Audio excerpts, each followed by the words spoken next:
Hello, Reform UK! It's so good to be back in Birmingham, and what a year it has been.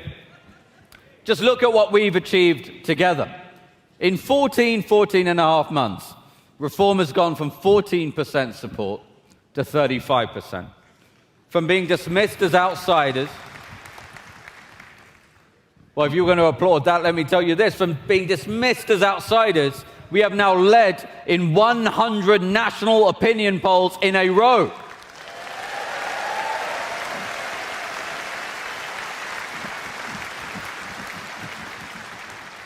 We've gone from no branches in the country to almost 500. And ladies and gentlemen, boys and girls, Nigel Farage is the bookmakers' favourite to be the next Prime Minister of the United Kingdom.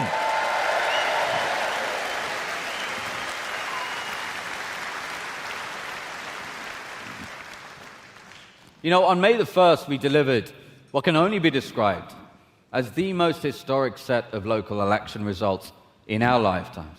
Across English towns, villages, and cities, Reform surged. The century-long stranglehold of the two old parties in British politics was decisively broken. And suddenly, there was hope again for our country. And let me tell you, this is just the beginning. Because we're on the brink of drawing to a close a tragic era in this country's history. An era in which British people have been made second-class citizens in their own country.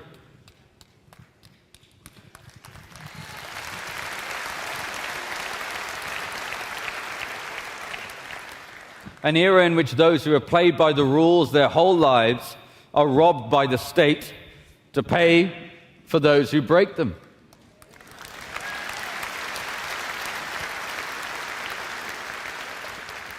An era in which a single mum works 2 jobs and struggles to find the money for rent, yet an illegal migrant who arrives on our beaches uninvited is put up in the house next door at her expense.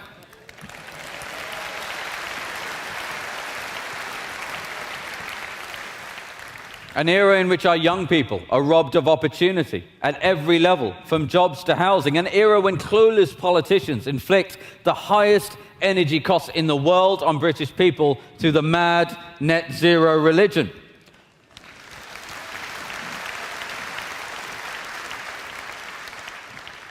An era in which those who set their alarm clocks and strive are squeezed, crushed, and demoralized. Well, that era will shortly come to a close. The era of British decline will soon be at an end. Thanks to your hard work, soon we will see Nigel Farage take to the podium at number 10 Downing Street, and he will usher in a new era of prosperity for the United Kingdom.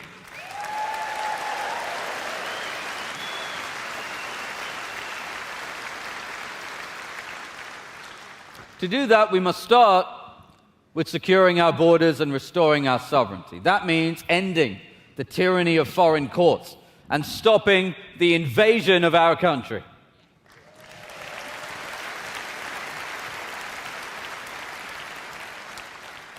Things have become intolerable. The fact that the UK has still not even left the ECHR is to the eternal shame of the political class.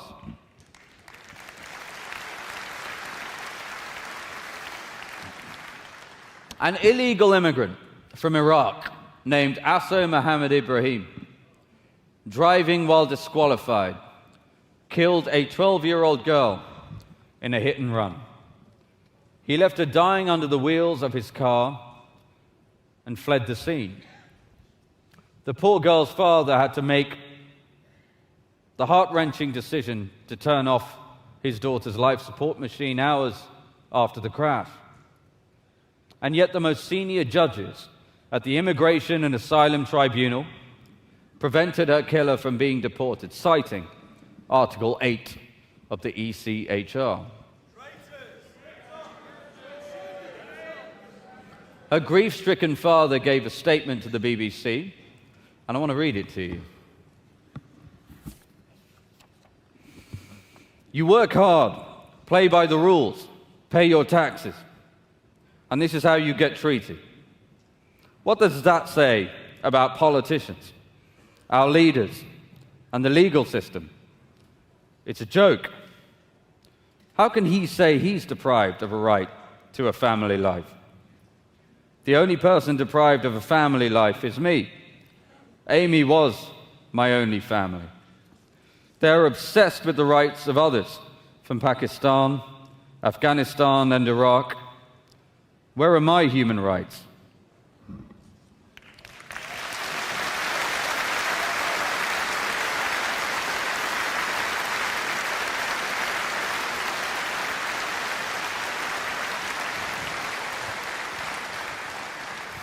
And do you know when that was?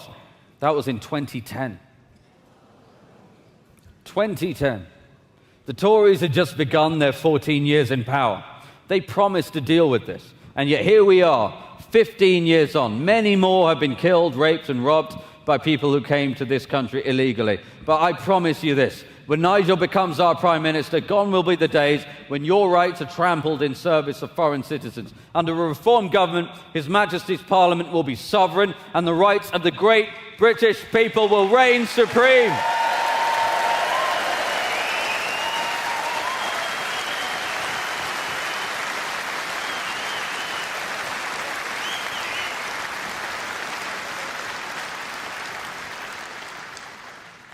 For decades now, successive Tory and Labour governments have promised, right? They promised to get tough on illegal immigration. And yet, year after year, tens of thousands of fighting-age males have arrived on our beaches. We know the United Kingdom is being invaded.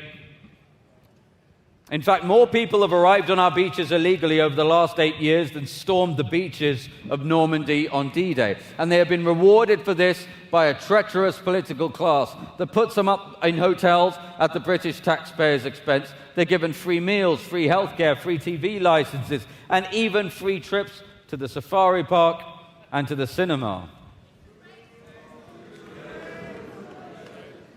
Even those who commit heinous crimes are routinely defended by so-called human rights lawyers who succeed in preventing even convicted rapist illegal migrants from being deported from this country. All thanks to a legal system that prioritizes the rights of foreign citizens over our own. Well, the patience of the British people is now exhausted.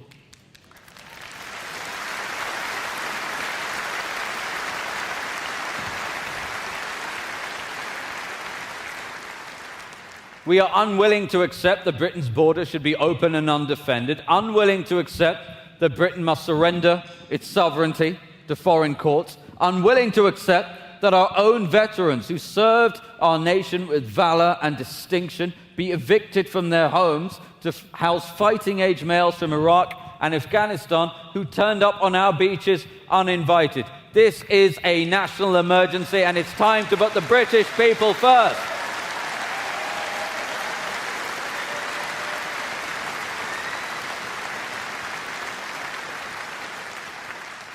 And that is why, upon winning the next election, a reform government will launch a 5-year emergency program to track down, detain, and deport all illegal migrants in the United Kingdom.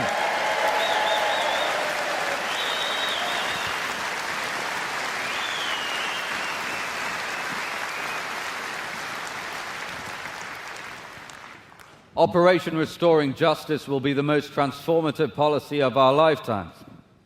Now, some have already called our plan draconian. Here's our response. Britain is being invaded. Thousands of fighting-age men from countries that despise Britain continue to arrive on our beaches. Our plan is the only appropriate response to a national security emergency.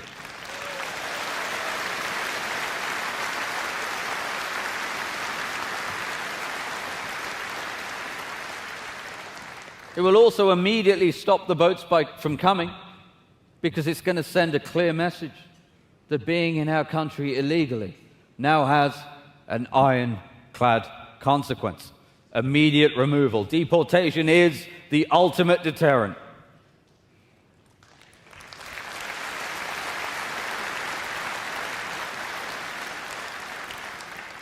As Prime Minister, Nigel will direct every instrument of state to ensure illegal migrants are removed from this country. We will pass the Illegal Migration Mass Deportation Act. And let me tell you this, the draftsmen who have worked on this legislation were given a clear and strict instruction that when Nigel is Prime Minister, there will not be a judge in the country that will be able to prevent a single deportation flight from leaving.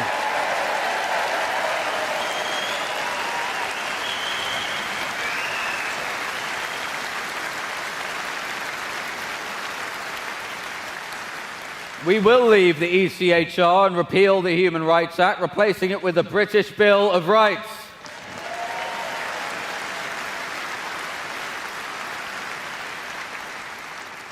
We will create a legal obligation for the Home Secretary to deport everyone in the country illegally and disapply all international treaties that are used to keep illegal migrants in this country.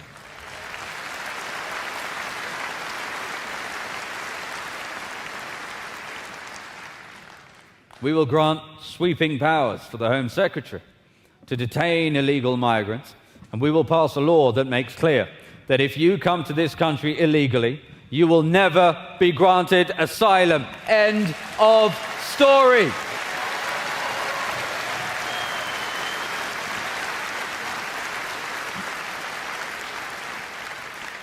We will create a new agency, UK Deportation Command, who will relentlessly track down and detain those in this country illegally. We will build capacity to detain up to 24,000 illegal migrants at a time. That will enable us to deport up to 288,000 illegal migrants a year. No chance of bail, no chance of absconding. Detention will mean deportation.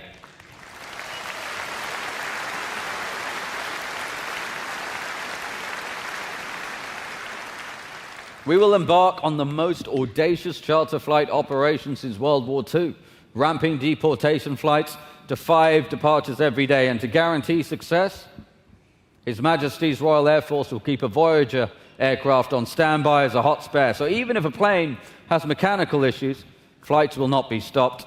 Deportations will not be delayed.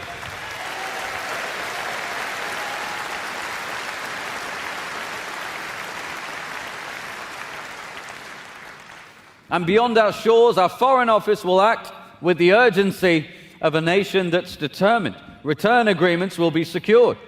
Countries of origin will take back their nationals. We will offer financial incentives. But where the carrot fails, we will use our leverage. If a country refuses to take back their illegals, we will stop issuing visas to anyone from that country. And if necessary, we will sanction them.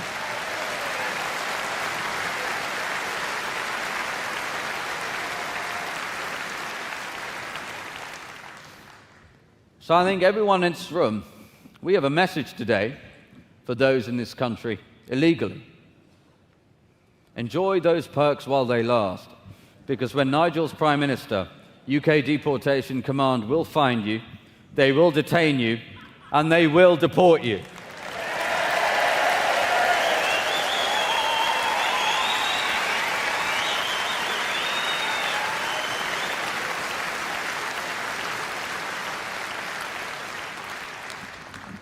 Now, even just over a year ago, talking about what a reform government would do in power would have been met with scorn and laughter from the chattering classes. Reform had just one MP, and the first-past-the-post system supposedly meant start-up insurgent parties like ours could never challenge the two-party system. The odds were long. But thankfully, we have a leader who kind of specializes in beating long odds. He beat the odds in surviving a plane crash. He beat the odds with Brexit. He beat the odds with the banks. He beat the odds by securing 5 seats last summer. And soon enough, he will defy the odds again and become the next Prime Minister of the United Kingdom.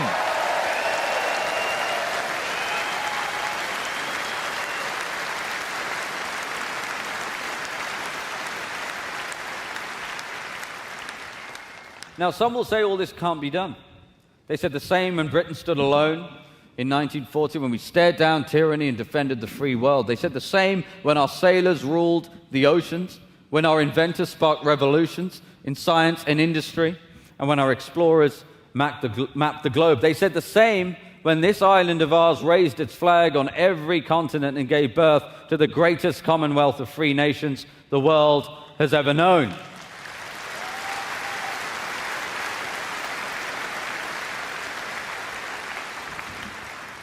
We are the land of Newton and Churchill, of Shakespeare and Rowling, the land that gave the world the rule of law, the English language, and the miracle of English common law. But today I say that for all of our rich history, our best days are ahead of us. Make no mistake, we are living through history being made in this country. In 100 years' time, they will study this chapter of British history. Children will be taught of prime ministers who allowed for our nation to be invaded and forced hard-working Brits to pay for it. They will learn of Tory politicians who lied time and again to the British people that they'd control immigration and then did the opposite. They will learn of a political class that betrayed its own people. They'll learn of a Britain that was besieged. But I believe they'll also learn about something else. They will learn that something remarkable and astonishing then happened. That just as has happened so often before in British history, the British people stood up and said, "No, not on our watch."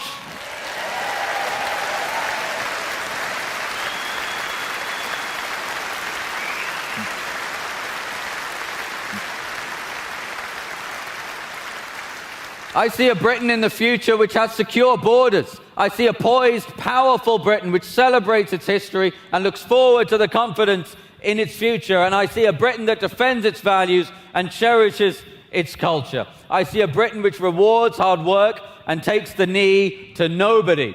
I see a Britain in which, after having paid taxes your whole life, you can go to the hospital and be seen by world-class doctors and nurses at once. I see a Britain in which our young people can not only afford to move out of their parents' house, but one day they will be able to buy a home of their own. I see a Britain which puts British people first.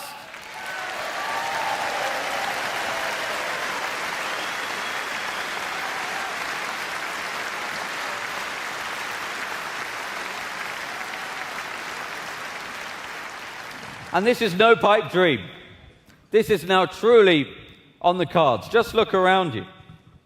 So British people, young, old, I say this: it's time for us to stand up and write the next chapter in our great country's story. It's time to put the needs, the hopes, the dreams of British people first. It is time for reform. Thank you very much, ladies and gentlemen.